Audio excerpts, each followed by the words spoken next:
Hi friends, இன்னைக்கு ஆரி ப்ராக்டிஸோட டே 7. இன்னைக்கு வந்து ஒன் சைட் லாக் ஸ்டிச் வந்து மேம் சொல்லி கொடுத்தாங்க. அதை நல்லா ப்ராக்டிஸ் பண்ண சொல்லியிருந்தாங்க.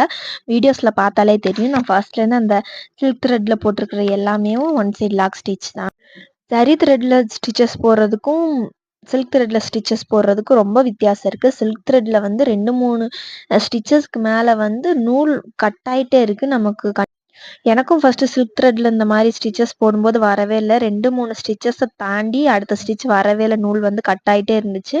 நானும் கட் ஆனதை விட்டுட்டு அடுத்தடுத்து ஸ்டிச்சஸ் வந்து போட்டு ப்ராக்டிஸ் பண்ணிகிட்டே இருந்தேன். உங்களுக்கே வித்தியாசம் தெரியும். ஒவ்வொரு ஸ்டெப்பாக கீழே இறங்கி வரும்போது 3 தடவைக்கு மேலே ப்ராக்டிஸ் பண்ணோம். 4ஆவது தடவை எனக்கு கொஞ்சம் சில்க் த்ரெட்டில் வந்து ப்ராக்டிஸ் ஆகிடுச்சு.